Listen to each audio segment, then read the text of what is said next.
Firstly, I would like to say that I am not a researcher of the Soviet period or Soviet period photography, but I am interested in the traces of the Soviet past in photography since the 1990s. Secondly, I'd like to point out that this presentation is not part of any kind of a finished or ongoing research project, but it is rather the result of my curiosity and me trying to peek into all sorts of boxes of negatives and photographs in the museums and archives. And this is something that I found. The name of Peter Tooming is known to everyone who has been interested in the history of Estonian photography. Peter Tooming, he was born in 1939, died in 1997, was the most active propagator and popularizer of photography in Estonia since the 1960s.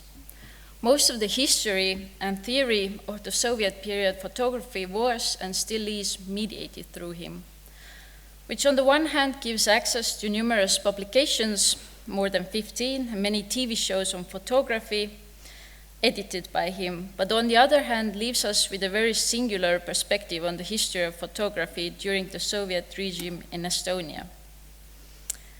Tooming was a passionate photographer and filmmaker who tried to intertwine local and the Baltic with the Western photography history.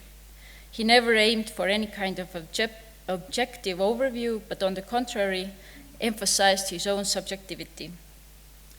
In the light of yesterday's discussions, it should be also brought out that in general, he was a very traditional male genius, female nude kind of photographer. But he was also very active in organizing exhibition spaces and forming unions for photographers, and he always highlighted Lithuania as a great example. But most importantly, he was part of the Stodom photography group, which was established in 1964 and which aimed to separate themselves from the popular photography clubs of that time, which mostly consisted of photography amateurs. During the 1960s, there were still ongoing discussions in the Estonian cultural field whether photography should be a direct and objective mediator of the world, or whether it is an art form and could have artistic ambitions. These discussions had already taken place in photography of the West in the very beginning of the 20th century or even the end of the 19th century. In Tooming's view, photography was a form of expression for an artist and an important tool for understanding the world. He was also very aware of the synthesis of photographs and text as a tool for creating narratives.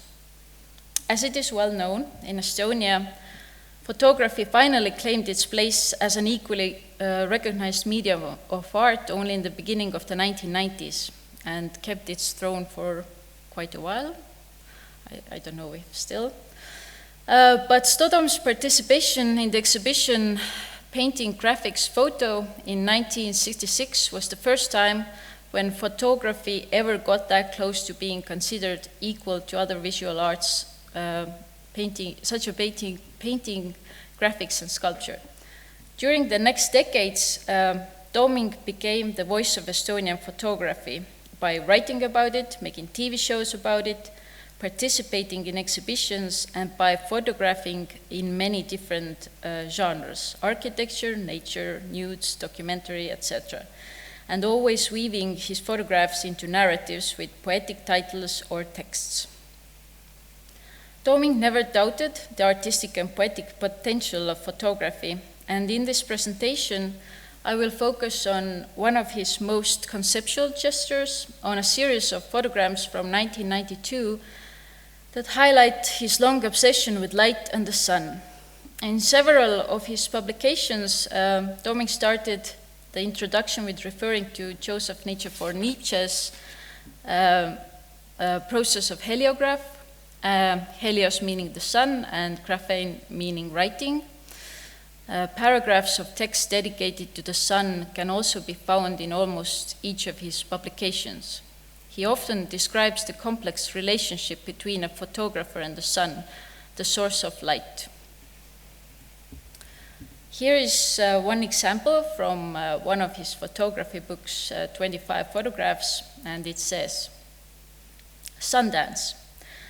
150 years ago, Joseph Nietzsche was the first to use the magic word heliograph, marking the connection between the sun and photography, one of humanity's greatest inventions. In summer and winter, in spring and autumn, photographers continue their endless sun dance in reverence and belief that the great enlightener will answer the sacrifices of negatives, and the sun sows hope, conviction, and love. This is from 1976. And this one from 1979, from a book called Photo Stories. To the sun. The sun is the photographer's fear and savior, friend and foe.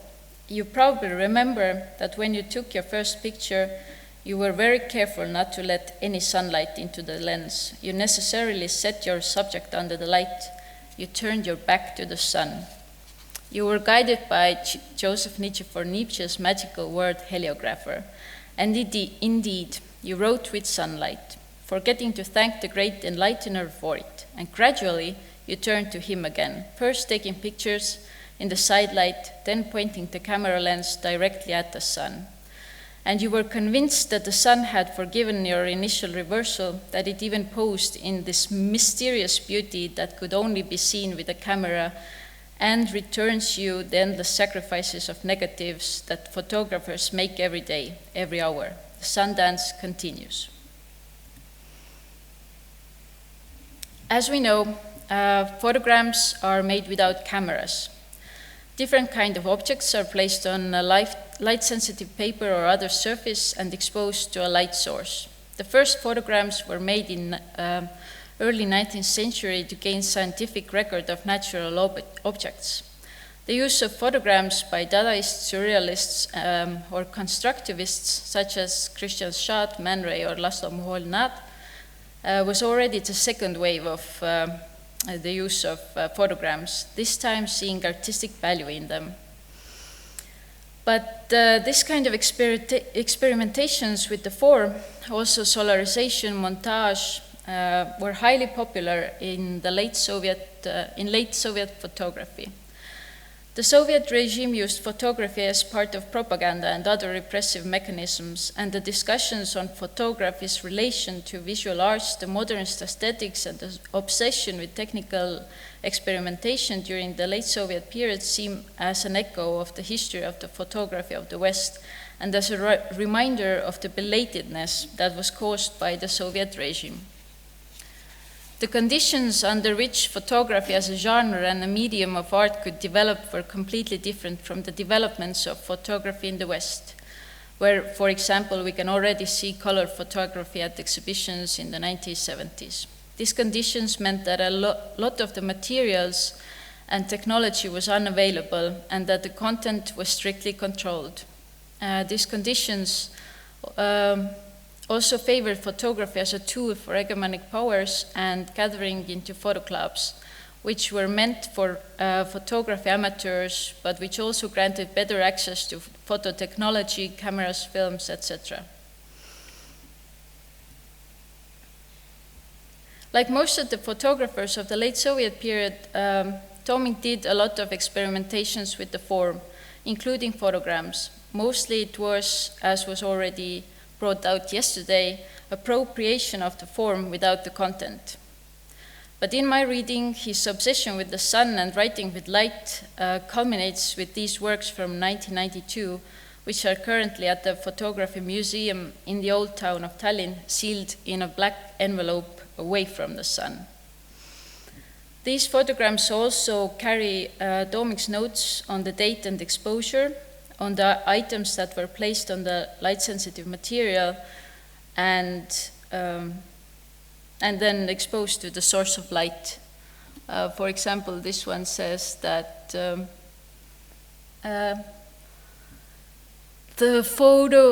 image on the fridge of thermos and other thing, also a torch, yes. Here we can see also. Doming has also given them titles such as Party with Scissors on the right here, or Car on the left. These texts he wrote fixed almost abstract images in a very specific moment in a certain time and place. For example, this one says the tea I drank on April 23rd, 1992, and also there's the time of the day. And even more so, they fixed these images in a period of very profound changes in the Estonian society. As much as they are an attempt to capture a moment, they are also a comment on those times. After regaining its independence with the monetary reform, Estonia changed its currency from ruble to kron in June 1992. So these were made in April, just a few months before that. In this series of photographs, Doming has several pieces which use rubles. His comments like party, own money, own in quotation marks, and memories of 5 rubles, a fiver, are a kind of a farewell to the Soviet regime. But the most important aspect about these works, and why I said that this is a culmination of his obsession with the sun, is that these images and comments, certain moments will fade with time. They will be erased with light, and this was the author's intent. The photographs are accompanied by a text which reads, I took this photograph in the spring of 1992. Until January 15, 1996, the photograph stood in the dark and showed no change. The image was still on paper. But now that you're looking at this picture, if the image is still on paper, you are lucky. You came before the sun could finish its game. But you can be sure that the sun will finish what it has started. You will never see this exact image again. You probably won't see anything here anymore. Such are the games of the sun. So what Peter Doming did was to make this a final dance with the sun, photographs that will be erased by the light.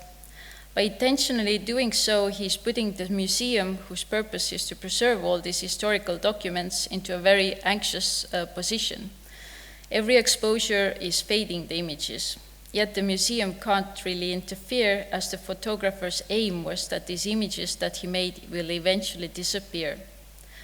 So one of my questions in this case is that what to do with photography which doesn't aim to capture or visualize the world, but instead aims to make itself invisible? How do you let go? With this short presentation, I would also like to draw attention to 3 aspects or questions that I myself have that we can then discuss later in the panel. As it has been brought out many times during recent years, I would like to also bring out that the history of Estonian photography is still under-researched and written by only a few men. It also contains a lot of imagery and materials that would really gain from being looked at and valued from a new perspective. And I would also like to draw attention to the difficulties of making exhibitions and displaying the Soviet period photography and also photography from the 1990s, be it for its bad quality, as the technology was not so good and techniques were largely experimental, or because photography as a medium always shows the process of its making, and the process is something that cannot be always shown in a gallery or museum space. For example, glass or film negatives. And I would also like to come back to the question of belatedness that we already touched upon yesterday. It is quite easy to perceive these developments in photography as a belated version of something that had already happened in the West, which means that the tiny nuances could be overlooked, such as access to technology and theory, etc. And also, as a final note, I would like to thank the Museum of Photography for digitizing these images for me, exposing them to the light and bringing them one step closer to the end of the dance with the sun. Thank you.